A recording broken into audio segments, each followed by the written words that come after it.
बघा विद्यार्थी मित्रांनो, आपण बेसिक एंट्रीज भरपूर बघितल्या. स्टार्टिंगला आपण नॉर्मल एंट्री बघितल्या, मग कंबाईन एंट्री बघितले, डिस्काउंटच्या एंट्रीज बघितल्या, GSTच्या एंट्रीज बघितल्या. वेगवेगळ्या प्रकारच्या आपण भरपूर एंट्रींची प्रॅक्टिस केली. आता ॲक्च्युअल क्वेश्चन आपण सॉल्व करणार आहेत. क्वेश्चनमध्ये पण अगोदर आपण 3 क्वेश्चनचा व्हिडिओ बघितलेला आहे, जी तुम्हाला पहिली नोट्स होती त्यामध्ये 3 क्वेश्चन आपण घेतले. आता आपण चौथा क्वेश्चन इथे घेणार आहेत. नॉर्मल क्वेश्चन आहे चौथा, पाचवा, 6वा क्वेश्चन तुम्हाला होमवर्कला देईल. मग आपल्या उदाहरणांची लेवल वाढत जाईल. ठीक आहे. तर बघा, आपण पहिले पूर्ण क्वेश्चन समजून घेऊ, नंतर फक्त एंट्रीज करण्याचं काम बाकी राहील. तर बघा क्वेश्चन नंबर 4 काय म्हटलं बघा. क्वेश्चन नंबर 4 मध्ये generalized the following transactions in the books of mister Keshav for the month of December 2017. 2017 December ह्या वर्षाचं केशवच्या पुस्तकात आपल्याला जर्नल एंट्री करायच्या आहेत. नॉर्मल एंट्री परत सांगतोय, बेसिक क्वेश्चन आहे, बेसिक एंट्रीज राहतील. Keshav started business with bank loan of ₹80,000. केशवने बँकेचं लोन घेऊन आपला बिझनेस स्टार्ट केला. तर बघा इथे लक्षात घेण्यासारखं काय आहे, Keshav started business, Keshav business सुरू करतोय आणि बिझनेस सुरू करण्याकरता काय घेतोय तो, बँक लोन घेतोय, बँकेकडून कर्ज घेतोय. किती रुपये कर्ज घेतोय, 80,000 रुपये कर्ज घेतोय. 2 अकाउंट आपल्याला घ्यावे लागतील. कोणते कोणते येतील, इथे कॅश येईल, पैसे येत आहेत. आपण जरी बँकेतनं कर्ज घेतोय म्हटल्यानंतर पैसा येईल. ठीक आहे, पैसा येतोय. बँकेतनं कर्ज घेतल्यानंतर पैसा बँकेमध्ये जमा होईल. मग बँकेचं एक अकाउंट, आता इथे बँक अकाउंट नाही म्हणून आपण या 80,000ला बँक अकाउंट बनवू. कारण लक्षात ठेवा, बँकेतनं आपण जेव्हा कर्ज घेतो तेव्हा ते पैसे आपल्याला कॅश मिळत नाहीत, तर ते आपल्याला बँकेच्या अकाउंटला जमा होतात. परत समजून सांगतो बघा. 2 अकाउंट कोणते कोणते येतील इथे. इथे कॅपिटल अकाउंट येणार नाही, अगोदर हे क्लिअर करून घ्या. का बरं येणार नाही, कॅपिटलसाठी मी नियम काय सांगितला आहे की कॅपिटल केव्हा येतं, जेव्हा ते पैसे स्वतःचे असतील तरच ते कॅपिटल येईल. इथे पैसा स्वतःचा नाही म्हणजे कॅपिटल येणार नाही. एवढं क्लिअर झालं. आता दुसरी गोष्ट, बँक लोन अकाउंट एक येईल आणि दुसरं येईल बँक अकाउंट. का बरं बघा, मी समजावून सांगतो. बँकेकडनं आपण कर्ज घेतोय तर 2 अकाउंट, एक बँक लोन आणि एक बँक अकाउंट. आपण बँकेतनं जर कर्ज घेतोय मित्रांनो, तर बँक काय करेल, आपल्याला स्वतःला डायरेक्ट कॅश देत नाही, तर आपल्या बँकेच्या अकाउंटला जमा करते. म्हणजे इथे एकाच बँकेमध्ये आपले 2 अकाउंट तयार होतात, एक बँक लोन अकाउंट आणि एक bank account. Bank loan account आणि बँक अकाउंट हे 2 अकाउंट तयार होतात. तर बँक काय करते, ह्या बँक लोन अकाउंटमधून आपल्या बँक अकाउंटला पैसे ट्रान्सफर करते. ॲक्च्युली बघायला गेलं तर हे दोघी अकाउंट आपल्या बँकेमध्येच असतात, पण एकाच बँकेमध्ये आपले हे 2 अकाउंट तयार होऊन जातात. तर आता काय होतंय बघा, बेसिक एंट्रीमध्ये मी ही तुमची एंट्री घेतलेली होती. तर आता काय होतंय, बँक काय करते, या आपल्या, हे बघा, ही पूर्ण जी आहे ही बँक आहे, ही ॲक्च्युअल पूर्ण बँक आहे. ह्या बँकेमध्ये आपले 2 अकाउंट आहेत. एक, आता हे केशवचं अकाउंट लक्षात ठेवा, हे दोघी अकाउंट कोणाचे आहेत, केशवचे. ही पूर्ण बँक आहे. ह्या बँकेमध्ये केशवचे 2 अकाउंट आहेत, एक बँक लोन अकाउंट आणि एक बँक अकाउंट. आता बँक काय करेल, आपल्याला जेव्हा कर्ज देईल तर आपले 2 अकाउंट बँकेत ओपन असतात. एक नॉर्मल असतं आपलं बँकेचं अकाउंट आणि एक लोन घेतलं म्हणून लोनचं अकाउंट तयार होतं. तर बँक काय करते, ह्या बँक लोन अकाउंटमधून आपल्या बँक अकाउंटला पैसे ट्रान्सफर करते. म्हणजे इथे ही आपली बँक जी आहे, बँकेचं अकाउंट जे आहे ते रिसिव्हर होतं. याला नियम लागतो पर्सनलचा. हे झालं रिसिव्हर. आणि हे लोन देत आहेत, हे होऊन जातं गिव्हर. समजतं का बघा, इथून इकडे पैसे गेले, दोघांना पर्सनलचा नियम लागेल. आपलं जे बँक अकाउंट ते रिसिव्हर म्हणून आपल्या अकाउंटला काय होऊन जाईल, डेबिट. आणि बँक लोन, इथून पैसे जात आहेत, हे काय होत आहेत, गिव्हर म्हणून याला क्रेडिट. इतकं सिंपल आहे 2 अकाउंट. मग 2 अकाउंट कोणते कोणते घेतो बघा आपण. एक बँक लोन अकाउंट, याला लावला पर्सनल अकाउंटचा नियम, हे गिव्हर म्हणून त्याला क्रेडिट. आणि हे बँक अकाउंट हे रिसिव्हर आहेत म्हणून याला डेबिट. सिम्पल. ठीक आहे. नेक्स्ट आता पुढचे ट्रान्झॅक्शन थोडे सोपे आहेत.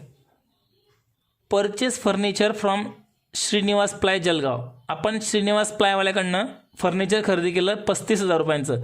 श्रीनिवास प्लायचं नाव आलेलं आहे, कॅश किंवा बँक शब्द कुठे आलेला नाही. याचा अर्थ काय होतोय की हे ट्रान्झॅक्शन उधारीचं आहे. 2 अकाउंट कोणते कोणते येतील, एक फर्निचर अकाउंट आणि एक श्रीनिवास प्लाय अकाउंट. फर्निचर अकाउंटला नियम लागेल रिअल अकाउंटचा आणि श्रीनिवास प्लायला नियम लागेल पर्सनल अकाउंटचा. आता फर्निचर कम्स इन आहे की गोज आउट आहे, फर्निचर खरेदी करतोय कम्स इन आहे म्हणून त्याला होऊन जाईल डेबिट. श्रीनिवास प्लायवाल्याकडनं खरेदी करतोय तो होऊन जाईल गिवर म्हणून त्याला क्रेडिट. आता फक्त मी काय करतोय सुरुवातीला उदाहरणाचे ट्रान्झॅक्शन त्यात कोणते कोणते अकाउंट येतील ते समजून देतोय. मग आपण काय करणार नंतर एक सोबत एंट्रीज करणार. अगोदर प्रत्येक ट्रान्झॅक्शनला कोणते कोणते अकाउंट येतील आणि कोणतं डेबिटला कोणतं क्रेडिटला येईल ते समजून घेतोय. नंतर मग आपण एक सोबत एंट्रीज करणार. नेक्स्ट 5 तारीख. यात फक्त ही 1 तारीख महत्त्वाची होती. Wedges paid for preparing furniture. बघा हे जे फर्निचर आपण बनवतोय हे फर्निचर बनवण्यासाठी आपण मजुरी दिली. तर लक्षात ठेवा जसं आपण मशिनरी इन्स्टॉल केली तर आपण मशिनरी इन्स्टॉल केल्यानंतर तिला बसवायचा खर्च असेल मशिनरी इन्स्टॉलेशनचा, तर आपण अशा वेळेला एक्सपेन्सेसला डेबिट न करता मशिनरीला डेबिट करतो. तसंच फर्निचर बनवायचा खर्च असेल तर वेजेसला डेबिट न करता फर्निचरलाच डेबिट करणार, कारण इथे फर्निचरचीच किंमत वाढणार आहे. वेजेसला डेबिट होत नाही. वेजेसला इथे डेबिट होणार नाही कारण फर्निचर बनवायचं पेमेंट केलेलं आहे. तर वेजेसच्या ठिकाणी काय म्हणणार आपण फर्निचरच म्हणणार. जसं आपण मशिनरी इन्स्टॉलेशन जर असेल तर आपण इन्स्टॉलेशनला डेबिट न करता मशिनरीला डेबिट करतो. तसं वेजेस जर फर्निचर बनवायचं पेड केलं असेल तर वेजेसला डेबिट न करता फर्निचरला डेबिट करतो. ओके. नंतर आपल्याकडनं काय जाईल कॅश. इथे कॅश शब्द काही दिलेला नाही आहे तर आपण 10,000 खाली अंडरलाईन करू. याला नियम लागेल रिअल अकाउंटचा आणि कॅश जाईल म्हणून त्याला क्रेडिट गोज आउट. ओके. पुढे cash purchase of ₹35,000 for Sadanand from पाहिजे. सदानंदकडनं आपण 35,000 रुपयांचा माल रोख खरेदी केलेला आहे. बघा कॅश शब्द आलेला आहे. कॅश शब्द आल्यानंतर सदानंदचं नाव घेण्याची गरज नाही. एक कॅश अकाउंट येईल आणि दुसरा अकाउंट येईल परचेस. माल खरेदी केला म्हणून परचेस अकाउंट. याला नियम लागेल रिअल अकाउंटचा, याला नियम लागेल नॉमिनल अकाउंटचा. ओके. कॅश कम्स इन की गोज आउट, गोज आउट म्हणून त्याला क्रेडिट. परचेस आहे त्याला होईल डेबिट. सिंपल आहे. नंतर केशव. केशव कोण येते मालक. Keshav withdrew goods for domestic use. Domestic use म्हणजे वैयक्तिक वापरासाठी, ज्याला आपण म्हणतो ड्रॉइंग. तो वैयक्तिक वापरासाठी माल घेऊन जातोय. नियम लावू त्याला आपण पर्सनल अकाउंटचा. कोण माल घेऊन जातोय केशव, त्याला आपण काय म्हणणार ड्रॉइंग. तो रिसिव्हर आहे. रिसिव्हरला नेहमी काय करतो डेबिट. काय गेलं आहे व्यवसायामधून गुड्स. गुड्स गेलेला आहे त्याला आपण करणार क्रेडिट. फक्त आपण गुड्स न म्हणता इथे गुड्स गोज आउट आहे. इथे गुड्स काय आहे गोज आउट आहे. गुड्सला आपण क्रेडिट करू. फक्त गुड्सला क्रेडिट न करता आपण तिथे असेल तो goods withdrawn by proprietor account असं लिहिणार. पुढे cash sales to mister Harikumar. आपण हरिकुमारला माल विकला आणि कसा विकला रे कॅश विकलेला आहे. मग हरिकुमारचं नाव घेण्याची गरज नाही कारण कॅश शब्द आलेला आहे. व्यवहार रोखीचा आहे. सेल्स आणि कॅश 2 अकाउंट आहेत. कॅश अकाउंटला नियम लागेल रिअल अकाउंटचा. कॅश कम्स इन म्हणून कॅशला डेबिट. सेल्सला नियम लागेल नॉमिनल अकाउंटचा. इन्कम आहे म्हणून त्याला credit. Carriage expenses paid ₹500. Carriage expenses paid केला. 2 अकाउंट कोणते कोणते येतील. पहिला अकाउंट येईल कॅरिएज एक्सपेन्सेस आणि दुसरा अकाउंट येईल कॅश. पहिला अकाउंट येईल कॅरिएज एक्सपेन्सेस आणि दुसरा अकाउंट येईल कॅश. आता 2 अकाउंट आले तर नियम कोणता लागेल कॅरिएज एक्सपेन्सेस म्हणून नियम लागेल नॉमिनल अकाउंट. एक्सपेन्सेस म्हणून त्याला डेबिट. कॅश शब्द नाही म्हणून आपण ₹500 खाली अंडरलाईन केली. याला नियम लागेल रिअल अकाउंटचा. कॅश गोज आउट म्हणून त्याला क्रेडिट. पुन्हा पेड सॅलरी ₹3,500 सॅलरी पेड केली. पहिला अकाउंट सॅलरी, दुसरा अकाउंट कोणतं येईल कॅश. कॅश दिलेलं नाही म्हणून कॅश अमाऊंट खाली अंडरलाईन. इथे पेड म्हटलेलं आहे, कॅश आपण दिलेलीच आहे. कॅश शब्द नसेल तरी कॅश इथे सायलेंट असतो. हे तुम्हाला मी समजवलेलं आहे सुरुवातीच्या बेसिक उदाहरणांमध्ये, म्हणून जास्त वेळ घालण्यात काही अर्थ नाही. सॅलरीला नियम लागेल नॉमिनल अकाउंटचा, दिली आपण सॅलरी म्हणून एक्सपेन्सेस डेबिटला येईल. कॅश अकाउंटला नियम लागेल रिअल अकाउंटचा, कॅश जाईल, गोज आउट आहे म्हणून त्याला क्रेडिट. याच्या विरुद्ध ट्रान्झॅक्शन आता पुढचं आहे बघा, कमिशन रिसिव्ड. कमिशन म्हणजे दलाली, रिसिव्ड म्हणजे मिळाली. नेमकं काय मिळालं असेल तर कॅश, पण कॅश शब्द काही दिलेला नाही म्हणून आपण ह्या 700 खाली अंडरलाईन करणार. आता दोन अकाउंट आले, कमिशन आणि कॅश. कमिशनला नियम लागेल नॉमिनल अकाउंटचा, कॅशला नियम लागेल रिअल अकाउंटचा. कमिशन मिळतं आपल्याला तर आपलं इन्कम म्हणून त्याला क्रेडिट, कॅश कम्स इन म्हणून त्याला डेबिट. आणि सर्व ट्रान्झॅक्शन आपण समजून घेतले. आता फक्त आपल्याला नोटबुकवर ते लिहून घ्यायचे आहेत. आता आपण आन्सरला सुरुवात करू. थोडंसं 1-2 ट्रान्झॅक्शन तुम्हाला नवीन वाटले असेल याच्यामध्ये, पण प्रॅक्टिस करा, जमून जाईल. हे केशवचं ट्रान्झॅक्शन जे आहे ते पुन्हा मी एक वेळा समजून देईल. नंतर जर काही शंका असेल तर मला ग्रुपवर मेसेज करा. आता आपल्याला आन्सर सॉल्व करताना एक एंट्रीज सॉल्व करायच्या आहेत, पण क्वेश्चन तर तुम्ही अगोदर पूर्ण लिहून घ्या. जर तुमच्याकडे क्वेश्चन जर नाही आहे तर जसा क्वेश्चन तुम्हाला समोर दिसतोय असा सेम क्वेश्चन तुम्ही तुमच्याकडे लिहून घ्या. असं नका करू की 1 तारखेचं ट्रान्झॅक्शन लिहिलं मग लगेच एंट्री केली, मग 2 तारखेचं ट्रान्झॅक्शन मग एंट्री, 5 तारखेचं ट्रान्झॅक्शन मग एंट्री. असं बिलकुल करू नका. जसा क्वेश्चन आहे सेम असा सेम क्वेश्चन लिहून घ्या आणि आन्सर करता जसं मी आखणार आहे तसं आखायचं आहे. ठीक आहे, ओके. आता आपण आन्सरला स्टार्ट करू. बघा मित्रांनो, या प्रकारे तुम्हाला आन्सर करता कॉलम्स ड्रॉ करायचे आहेत पूर्ण पेज भरून. वरती in the books of mister Keshav जे आपल्याला क्वेश्चनला दिलेलं आहे. ठीक आहे, तुम्हाला क्वेश्चन आता समोर दिसत असेल. क्वेश्चन समोर दिसतोय. जर स्क्रीनवर व्यवस्थित दिसत नसेल तर मी तुम्हाला अगोदर क्वेश्चन लिहायला पण सांगितलं, तो क्वेश्चन तुम्ही वहीवर लिहिला पाहिजे. बघा इथं वरती नाव टाकलं आपण in the books of mister Keshav, खालच्या वेळेवर जर्नल एंट्रीज. कॉलम्स कोणते कोणते आहेत? पहिला डेट कॉलम, नंतर पर्टिक्युलर कॉलम, LF म्हणजे लेजर फोलिओ, डेबिट रुपीज आणि क्रेडिट रुपीज. एवढे कॉलम्स आपण ड्रॉ केले पाहिजे. आता एंट्री करताना आपल्याला मंथ कोणता दिलेला आहे? डिसेंबर 2017. मग एकच वेळा फक्त डिसेंबर 17 लिहिणार. आता 1 तारखेची एंट्री, 1 तारखेची एंट्री करू आपण. एंट्री करताना डेबिट कोणाला करणार आपण? पैसे बँकेत जमा होत आहेत.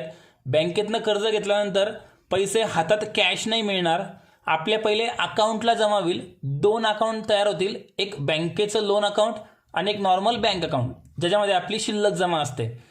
तर बँक लोनमधून बँक अकाउंटला पैसे ट्रान्सफर होतील. तर बँक अकाउंट हे रिसिव्हर होईल, म्हणून बँक अकाउंटला debit to bank loan account, to bank loan account. इथे कॅपिटल येणार नाही. अगोदर हे तुम्ही क्लिअर करा. का बरं येत नाही कॅपिटल? कारण कॅपिटल हे स्वतःचं असणं आवश्यक आहे. इथे पैसे जरी बँकेच्या अकाउंटला जमा होत आहेत पण ते पैसे आपले स्वतःचे नाही आहेत. बँकेकडनं आपण कर्ज घेतोय म्हणून ते पैसे स्वतःचे नाहीत, म्हणून कॅपिटल घेण्याचा काही विषयच नाही आहेत. तर अमाऊंट येईल 80,000, 80,000 डेबिटला, 80,000 क्रेडिटला. एंट्री संपली. नॅरेशन लिहू. Being started business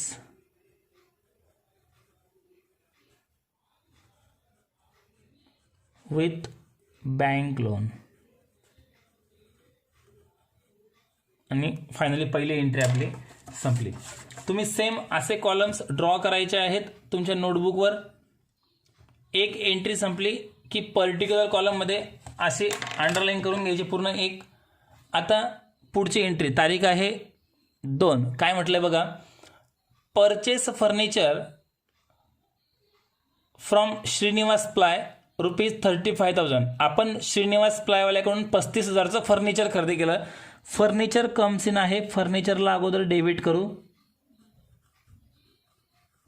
furniture account debit to credit कोणाला करणार? जर पैसे रोख दिले असतील तर कॅशला क्रेडिट, जर बँकेमार्फत दिले असतील तर बँकेला क्रेडिट, आणि उधार घेतलं असेल तर श्रीनिवास प्लायला क्रेडिट. तर हे ट्रान्झॅक्शन उधारीचं आहे म्हणून श्रीनिवास प्लायला क्रेडिट करू. श्रीनिवास प्लाय अकाउंट हे शॉपचं नाव आहे. फर्निचरला डेबिट केलेलं आहे. डेबिट कॉलममध्ये अमाऊंट 35,000. श्रीनिवास प्लायला क्रेडिट, तर त्याची अमाऊंट क्रेडिट साईडला. नॅरेशनमध्ये being furniture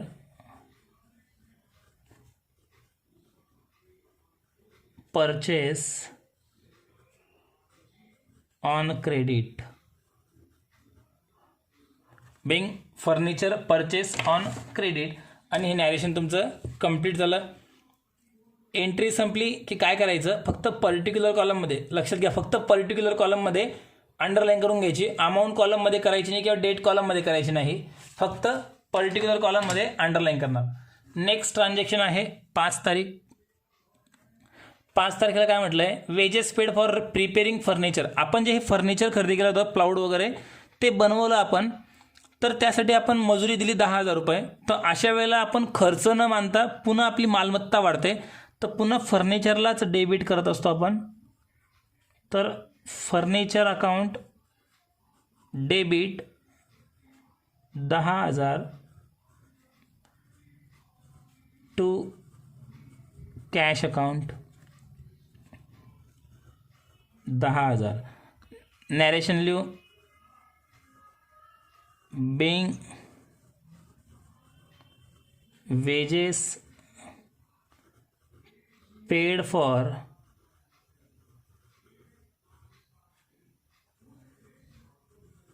preparing furniture.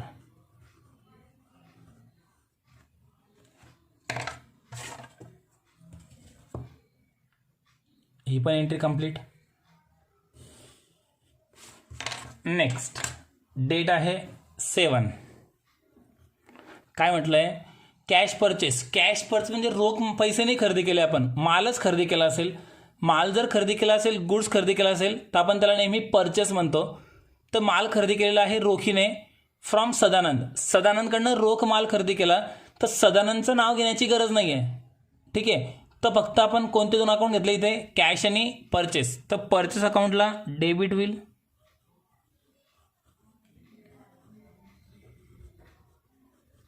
Purchase account debit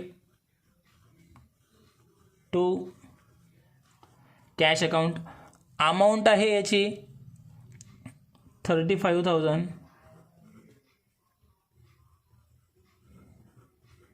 नॅरेशनमध्ये being cash purchase. या ठिकाणी आपण बिंग परचेस गुड्स म्हणा, फक्त कॅश नाही पण लिहिलं चालतं, किंवा फक्त कॅश परचेस म्हणा, मग गुड्स लिहायची गरज नाही. ठीक आहे, हे पण ट्रान्झॅक्शन संपलं 7 तारखेचं. नेक्स्ट ट्रान्झॅक्शन बघा काय दिलेलं आहे, 12 तारीख. काय म्हटलं आहे, केशव विड्रेव गुड्स. हां बघा, ही महत्त्वाची एंट्री होती, यात तुम्हाला थोडं समजून घेण्याची गरज आहे. Keshav withdrew goods for domestic use. Domestic म्हणजे वैयक्तिक वापर. केशव हा मालक आहे. मालक जर आपल्या वैयक्तिक वापरासाठी व्यवसायातून काही पण घरी घेऊन जात असेल, पैसे किंवा माल, तर आपण त्याला नेहमी ड्रॉइंग म्हणतो. आणि ड्रॉइंगला नेहमी काय करणार, डेबिट. कारण इथे मालक रिसिव्हर असतो म्हणून रिसिव्हरला आपण डेबिट करतो. तर इथे केशवचं नाव न घेता आपण त्याला काय म्हणतो, ड्रॉइंग. ड्रॉइंगला डेबिट केलं. काय घेऊन गेला तो आपल्याकडनं व्यवसायामधून, गुड्स. गुड्स कम्स इन की गोज आउट आहे, मग व्यवसायामधून गोज आउट म्हणून त्याला क्रेडिट. पण फक्त गुड्स न लिहिता इथे टू गुड्स लिहिल्यानंतर गुड्स नेमका कुठे गेला हे आपण दाखवायचं असतं. जसं आगीमध्ये जळाला, ॲक्सिडेंटमध्ये खराब झाला की मालक घेऊन गेला हे दाखवायचं असतं. म्हणून फक्त इथे पुढे एवढं वाढवायचं, goods withdrawn for being goods withdrawn by proprietor.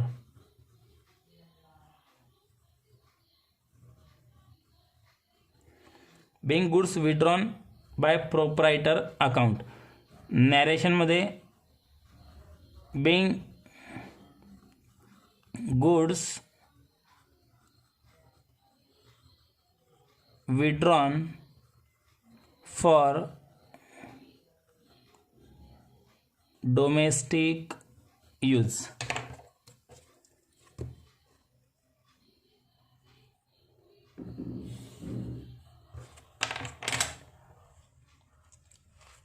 Next तारीख 14. Cash sales to mister Harikumar of ₹32,000. हरिकुमारला आपण रोख माल विकलाय 32,000चा. रोख माल विकल्यामुळे हा व्यवहार रोखीचा झाला, तर हरिकुमारचं नाव घेण्याची गरज नाही. दोनच अकाउंट, कॅश आणि सेल्स. यापैकी कॅश आपल्याकडे येईल, कमसिन आहे म्हणून कॅश अकाउंटला डेबिट. Cash account debit. अमाऊंट आहे 32,000 टू सेल्स अकाउंट 32,000. नॅरेशनमध्ये लिहू being goods sold on cash. ही पण एंट्री आपण एक संपवली.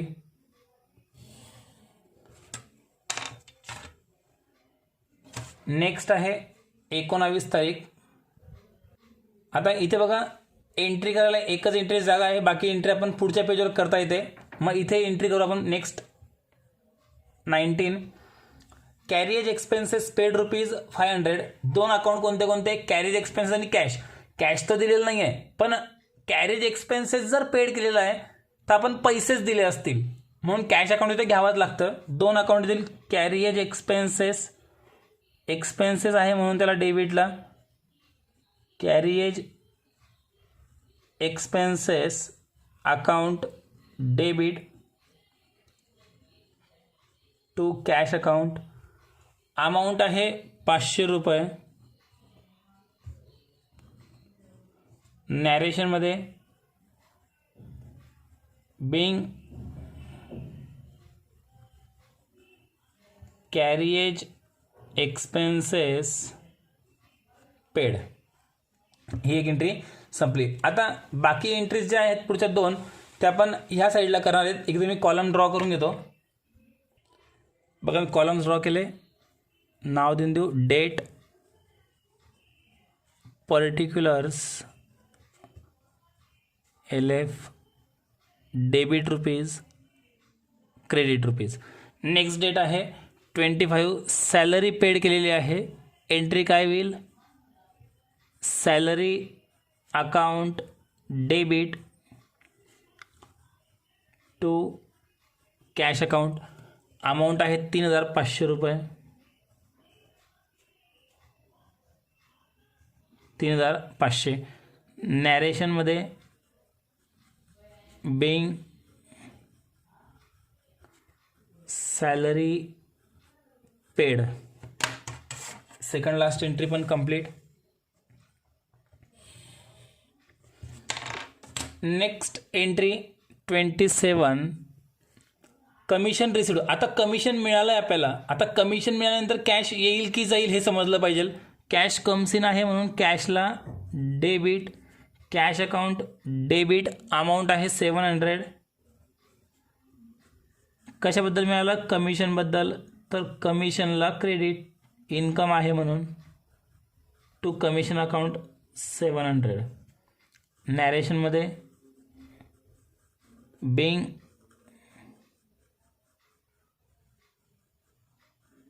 Commission received. आणि मित्रांनो, आपल्या सर्व एंट्रीज कंप्लीट झाल्या. सर्व एंट्रीज कंप्लीट. शेवटी फक्त काय करायचं असतं लक्षात घ्या. हा जो अमाऊंट कॉलम असतो, या अमाऊंट कॉलमची आपल्याला टोटल करून घ्यायची असते. अमाऊंट कॉलमची टोटल. तर काय करणार? एकच साईडची डेबिट किंवा क्रेडिटची बेरीज करा, दोघी साईड नेहमी सारख्या राहतील. बघा इथून सुरुवातीपासून 80,000 पासून तर सर्व इथून या सगळ्यांची टोटल करणार. टोटल करून जी अमाऊंट येईल ती ह्या दोघं साईडला सेम लिहून टाका. आपला आन्सर संपेल. मी टोटल करून घेतो बघा इथे. आता याची जर पूर्ण टोटल जर आपण केली, तुम्ही करू शकता. मी तुम्हाला टोटल सांगून देतो, तुम्ही एक वेळा चेक करून घ्या. 1,97,700 याची टोटल येते का चेक करून घ्या एक वेळा. तुम्हाला मी आन्सर दाखवून देतो.